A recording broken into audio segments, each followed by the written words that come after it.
आता बातमी 36 जिल्ह्यांची वेगवान स्वरूपातल्या घडामोडी। राष्ट्रवादी काँग्रेस अजित पवार गटाचे आमदार अण्णा बनसोडे यांची विधानसभा उपाध्यक्षपदी निवड झाली। पिंपरी चिंचवड शहराला 25 वर्षांनंतर मंत्रिपद दर्जा असणाऱ्या पदावर संधी मिळाल्याने पवार गटामध्ये चैतन्य आहे।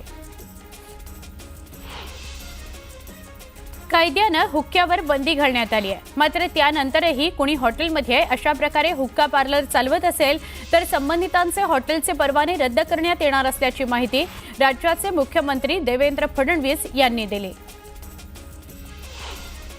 भारतीय पुरातत्व विभागाच्या अखत्यारीत येणारे छत्रपती शिवाजी महाराजांचे किल्ले संवर्धन आणि देखभाल आणि दुरुस्तीच्या राज्याच्या पुरातत्व विभागाकडे देण्यात यावेत अशी विनंती राज्याचे सांस्कृतिक कार्य मंत्री आशिष शेलारांनी केंद्रीय मंत्री गजेंद्र सिंह शेखावत यांच्याकडे पत्राद्वारे केली आहे। राज्यात ऑनलाईन गेमिंग विषयी वेगवेगळे नियम आहेत, त्यामध्ये एकच धोरण कठोर कायदे आवश्यक असून त्यासाठी कार्यवाही सुरू असल्याची माहिती गृहराज्यमंत्री योगेश कदम यांनी दिली।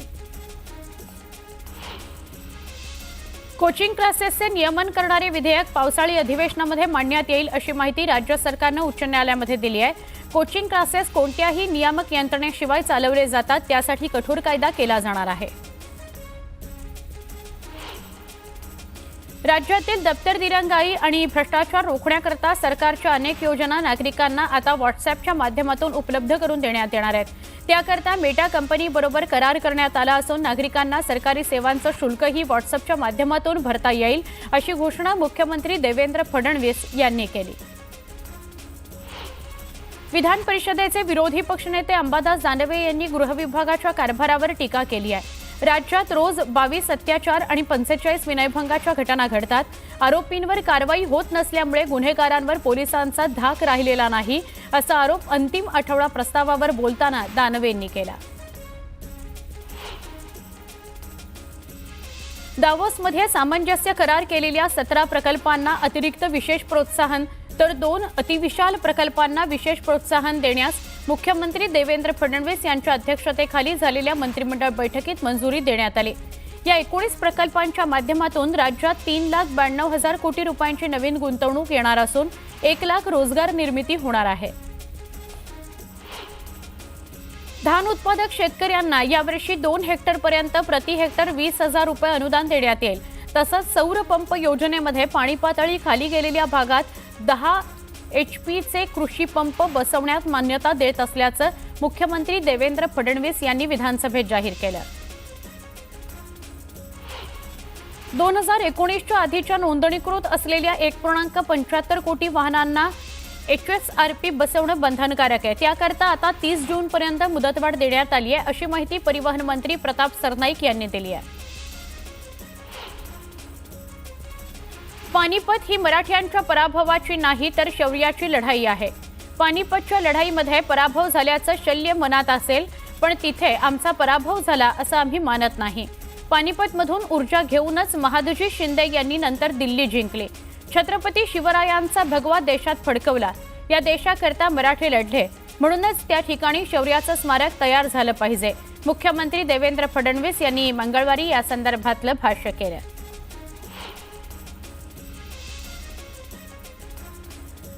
केंद्रीय मोटार वाहन नियम 1989च्या तरतुदीनुसार जुन्या वाहनांना उच्च सुरक्षा नंबर प्लेट बसवणं बंधनकारक आहे।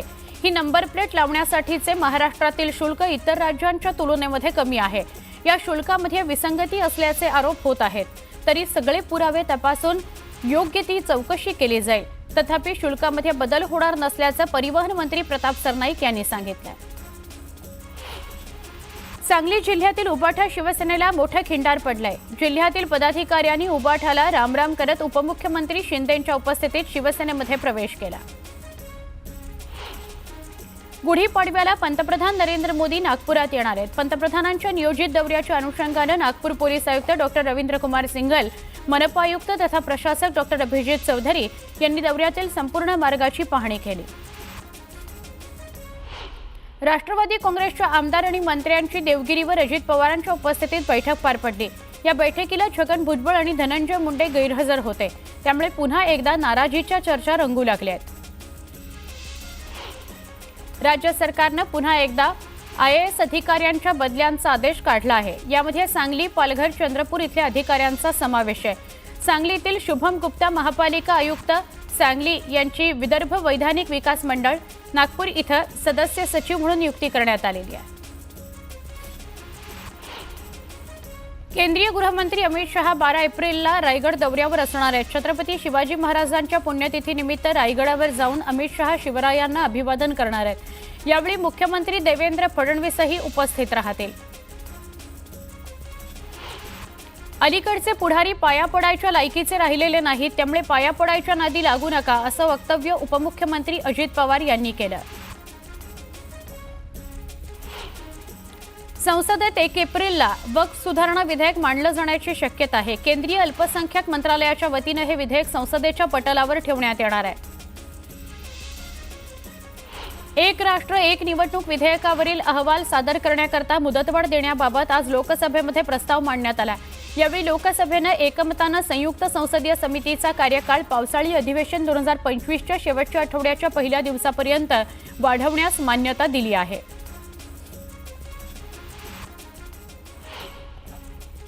आणि एक महत्त्वाची बातमी, संतोष देशमुख हत्या प्रकरणाची आज बीड न्यायालयामध्ये सुनावणी होती आहे। विशेष सरकारी वकील उज्ज्वल निकम या सुनावणीला उपस्थित राहणार आहेत। सुनावणीला जाण्यापूर्वी धनंजय देशमुख हे उज्ज्वल निकमांची सकाळी 10 वाजता भेट घेणार आहेत। उज्ज्वल निकम हे बीड जिल्हा न्यायालयामध्ये सुनावणी करता पहिल्यांदाच उभे राहणार आहेत। 11:30 ते 12च्या दरम्यान सुनावणीला सुरुवात होईल। सगळ्या आरोपींना न्यायालयामध्ये व्हीसीद्वारे म्हणजे व्हिडिओ कॉन्फरन्सिंगद्वारे हजर केलं जाईल की प्रत्यक्ष आणलं जाईल या संदर्भात अजून माहिती समोर यायची आहे। दोषारोप पत्रामधील माहिती मागच्या वेळी आरोपीच्या वकिलांनी मागितली होती ती सुद्धा दिली जाणार आहे।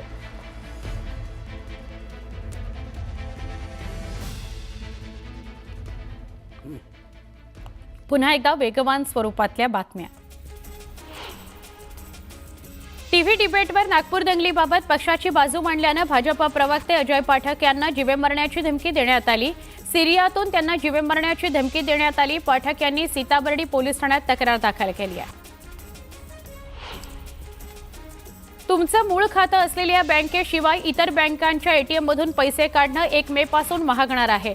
पैसे काढण्याच्या प्रत्येक व्यवहारावरील एटीएम इंटरचेंज शुल्क 2 रुपयांनी वाढवण्यास रिझर्व्ह बँकेने परवानगी दिली आहे। याचा अर्थ दुसऱ्या बँकेच्या एटीएम मधून एका वेळचे पैसे काढण्यावर यापुढे 17 रुपयांऐवजी 19 रुपये शुल्क मोजावं लागणार आहे।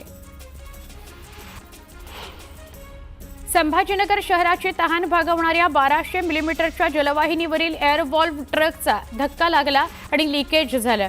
त्यामुळे तब्बल 12 तास शहराचा पाणीपुरवठा बंद होता। शहरात जलसंकट निर्माण झालं। मुंबई विद्यापीठामध्ये देशातील पहिलं कार्बन डेटिंग कालमापन केंद्र पूर्ण क्षमतेनं कार्यान्वित झालंय। सुमारे 20 कोटी खर्चून उभारलेल्या या केंद्रामुळे 50,000 वर्षांपूर्वीच्या इतिहासाची अचूक कालगणना करणं शक्य होणार आहे। मुंबईतील तापमानामध्ये घट कायम असून पारा 35च्या आत असल्याचं भारतीय हवामान विभागानं सांगितलं। मुंबईच्या कमाल तापमानामध्ये घट असली तरी उकाडा कायम आहे। देशातील प्रमुख राज्यांमध्ये हेक्टरी ऊस उत्पादकतेत महाराष्ट्र देशात 8व्या स्थानी आहे। अर्थात उत्पादनातील घटीचा हा परिणाम आहे। असं असलं तरी ऊसाखालील क्षेत्रात 40 वर्षात सातत्यानं वाढ झाली आहे। राज्यातील 1513 प्राथमिक दूध उत्पादक संस्था अवसायानात गेल्या आहेत। राज्यातील 36 जिल्ह्यांमध्ये सध्या 12,368 दूध संस्था असून 141 संस्थांना टाळं लागलंय। गुढीपाडव्याच्या मुहूर्तावर मुंबई महानगरपालिकेनं 50 बचत गटांना एकत्र आणून पुरणपोळी महोत्सव सुरू केला। यासाठीची नोंदणी सुरू झाली आहे। मुंबईकरांना 28 मार्चपर्यंत पुरणपोळीसाठी नोंदणी करता येणार आहे। गुढीपाडव्याच्या दिवशी 30 मार्चला ग्राहकांना पुरणपोळी घरपोच मिळणार आहे। गेल्या 13 वर्षांपासून फक्त कागदावर असलेले ठाणे महापालिकेचे पार्किंग धोरण आता प्रत्यक्षात साकारणार आहे। नव्याने हे धोरण ठरवणार असून लवकरच शहरात विविध ठिकाणी सर्वेक्षण सुरू होणार आहे। या धोरणानंतर ठाण्यातील विविध 168 रस्त्यांवर 11,931 गाड्यांचं पार्किंग करण्याची सोय उपलब्ध होणार आहे। देशावर गेल्या 10 वर्षात विदेशी कर्ज तब्बल $250 अब्ज वाढलंय. लोकसभेमध्ये विचारलेल्या प्रश्नाला उत्तर देताना अर्थमंत्री निर्मला सीतारामन यांनी ही माहिती दिली. 2022 आणि 24 या कालावधीत देशभरात रॅगिंगचे बळी वाढलेत. अहवालानुसार 3 वर्षात रॅगिंगमुळे तब्बल 51 विद्यार्थ्यांचे बळी गेलेत, तर रॅगिंगच्या तक्रारींची संख्या 3156 वर गेली आहे. पश्चिम रेल्वेनं आपले सगळे विभाग आणि आस्थापना भंगारमुक्त करण्याचं उद्दिष्ट ठेवलंय. या विशेष मोहिमेअंतर्गत प्रशासनानं 2024-25 या आर्थिक वर्षात भंगार विकून तब्बल 507.78 कोटी रुपये कमावले आहेत. महाराष्ट्र राज्य लॉटरी बंद करण्याचा कोणताही प्रस्ताव सरकारच्या विचाराधीन नाही. महाराष्ट्र राज्य लॉटरी नियमितपणे सुरू आहे, असं लेखी उत्तर उपमुख्यमंत्री अजित पवार यांनी दिलं. मुंबईतील केईएम रुग्णालयासह राज्यभरातील रुग्णालयांची महात्मा फुले आणि आयुष्यमान योजनेची थकीत बिलांची रक्कम येत्या 8 दिवसांमध्ये सरकार देणार आहे, अशी ग्वाही आरोग्यमंत्री प्रकाश आंबेडकर यांनी दिली. अस्वच्छता, दाट लोकवस्ती आणि आजाराबाबतच्या गैरसमजुतीमुळे धारावी क्षयरोगाच्या विळख्यात अडकली आहे. प्राथमिक उपचाराकडे दुर्लक्ष होत असल्यानं इथं प्रतिरोधक क्षयरोगाचे सरासरी 300 रुग्ण सापडत आहेत. हा आकडा जगात सर्वाधिक असल्याचा एका अहवालातून समोर आलाय. पुणे बेंगलोर राष्ट्रीय महामार्गावर कराड तालुक्यातील वाहगावमध्ये रस्त्याचं काम सुरू आहे. यावेळी ठेकेदारांनी खोदलेल्या खड्ड्यांमुळे एसटी बसची 2 चाकं महामार्गावरून खाली गेली. चालकाने वेळीच प्रसंगावधान राखलं, त्यामुळे मोठा अनर्थ टळला. सोलापूरच्या शांतीनगर परिसरात प्लास्टिक कारखान्याला आग लागली. आगीत कारखान्याचं मोठं नुकसान झालं, मात्र आगीचं कारण अद्याप अस्पष्ट आहे. आणखी एका आरोपीच्या घरावर बुलडोझर चालवण्याची तयारी नागपूर महानगरपालिकेनं केली आहे. नागपूर दंगल प्रकरणामध्ये आरोपी शेख नाझीम यांचं बिनाकी इथलं घराचं बांधकाम अवैध असल्यानं पालिकेनं नोटीस पाठवली आहे.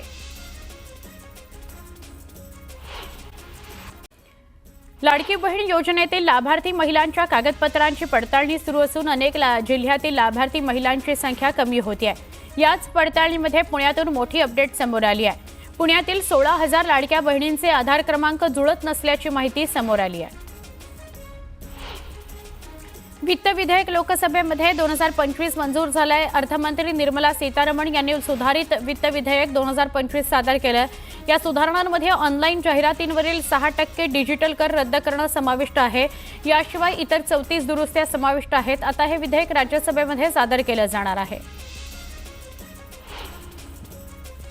50,000 रुपयांपर्यंतच्या छोट्या कर्जावर बँकांनी जास्तीचं शुल्क आकारू नये, असे आदेश भारतीय रिझर्व्ह बँकेनं व्यावसायिक बँकांना दिले आहेत. छोट्या कर्जदारांना अनावश्यक ओझ्यापासून वाचवण्याच्या उद्देशानं हे आदेश दिले गेले.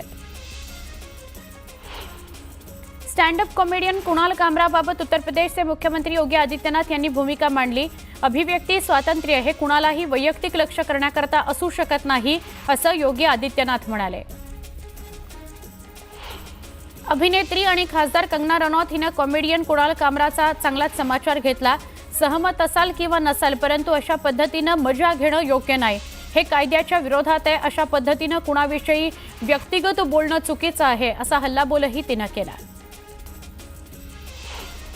दिल्लीकरांना लवकर अस्सल देवगड आणि रत्नागिरी हापूस आंब्याची चव चाखायला मिळणार आहे. दिल्लीत सुरू होणाऱ्या आंबा महोत्सवाच्या उद्घाटनाला उपस्थित राहण्यास पंतप्रधान नरेंद्र मोदी यांनी मान्यता दिली. ही संकल्पना मोदींना आवडली. त्यांनी या महोत्सवाला येण्याची तयारी दाखवली.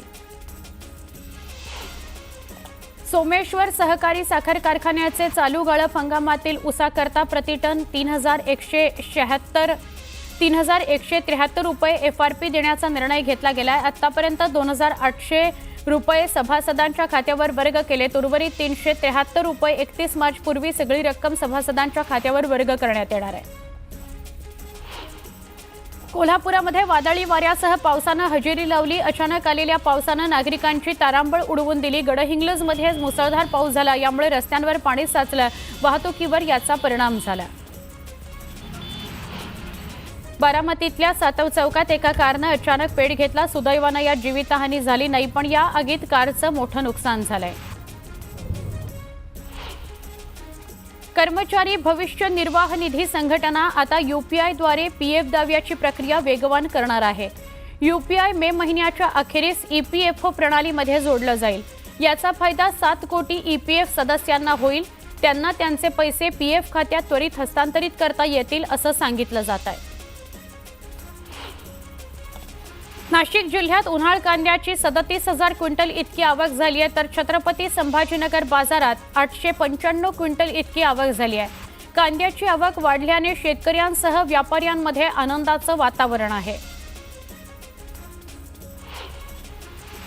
राज्यातील बाजार समितीमध्ये गव्हाची आवक 29 क्विंटल 871 इतकी झाली आहे. त्याला सर्वसाधारण दर हा 2,793 रुपये प्रति क्विंटल इतका आहे. बाजारात अर्जुन, बन्सी, हायब्रिड, लोकल, शरबती या जातीच्या गव्हाची आवक मोठ्या प्रमाणात झाली. बाजारात आजही मोठ्या प्रमाणात तुरीची आवक वाढली आहे. तुरीला समाधानकारक भाव मिळत असल्याने शेतकऱ्यांसह व्यापाऱ्यांमध्ये आनंद आहे. राज्यातील पुढील हंगामात ऊस लागवड क्षेत्रात मोठी वाढ होण्याचा अंदाज व्यक्त केला जातोय.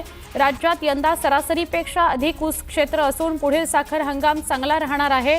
कृषी विभागानं हा अंदाज वर्तवला. राज्यातील बाजार समितीमध्ये हरभऱ्याची आवक 22,843 क्विंटल इतकी झाली आहे. त्याला सर्वसाधारण दर हा 5,473 रुपये प्रति क्विंटल इतका मिळाला आहे.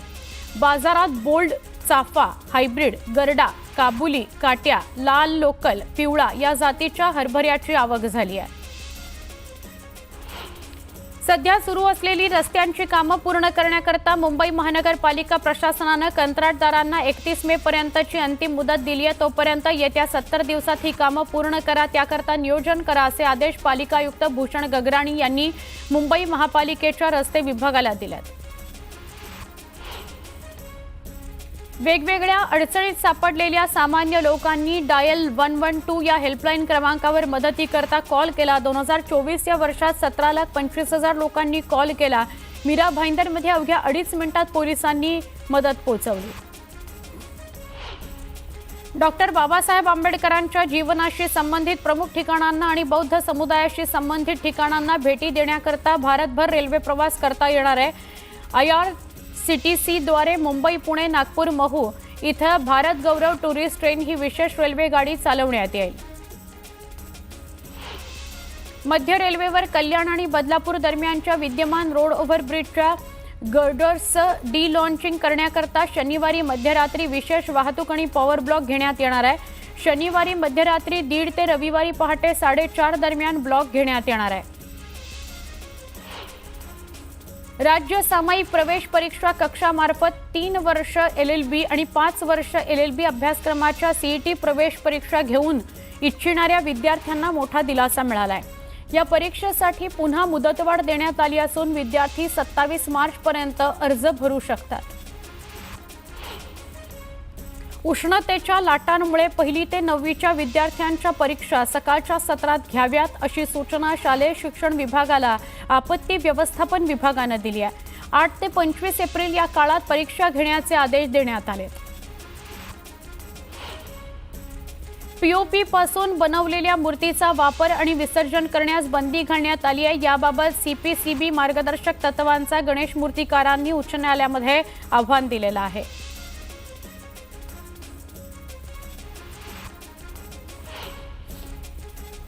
सविस्तर बातमी आहे. दूध आणि तत्सम अन्नपदार्थांमधील भेसळ रोखण्याकरता आता राज्य सरकार कठोर पावलं उचलतंय.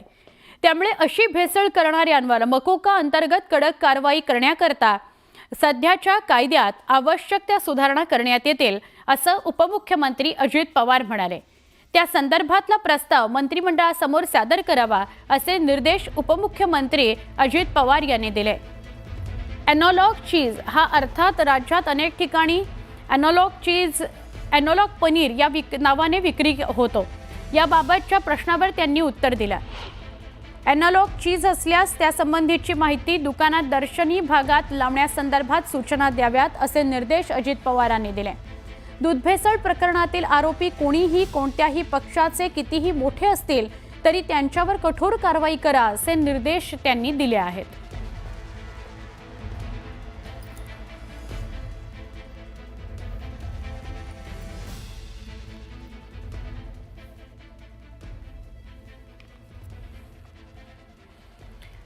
आपण पुन्हा एकदा वेगवान स्वरूपातल्या घडामोडींकडे वळूया। म्हसळा नगरपंचायतीच्या वतीने मुख्याधिकारी यांच्या मार्गदर्शनाखाली थकीत मालमत्ता कर वसुली मोहीम सुरू करण्यात आली आहे। लाखोंचा कर हा थकीत ठेवणाऱ्या शहरातील 5 जणांच्या मालमत्ता जप्त करण्यात आल्या आहेत। संगमनेर तालुक्यातील जवानाला वीरमरण आलंय। भारत पाकिस्तान सीमेवर पाकिस्तानकडून झालेल्या गोळीबारात रामदास बढे हे जवान शहीद झाले। आज मेंढवण या त्यांच्या मूळ गावी त्यांच्या पार्थिवावर लष्करी इतमामात अंत्यसंस्कार केले जाणार आहेत। सोलापूर विमानसेवा अनेक दिवसांपासून बंद आहे। अशात इथली विमानसेवा सुरू होण्याकरता संभाजी ब्रिगेडकडून अनोखं आंदोलन करण्यात आलं। विमानतळाच्या गेटवर प्रतिकात्मक प्लास्टिकचं विमान उडवून संभाजी ब्रिगेडकडून सरकारची आणि लोकप्रतिनिधींची खिल्ली उडवण्यात आली।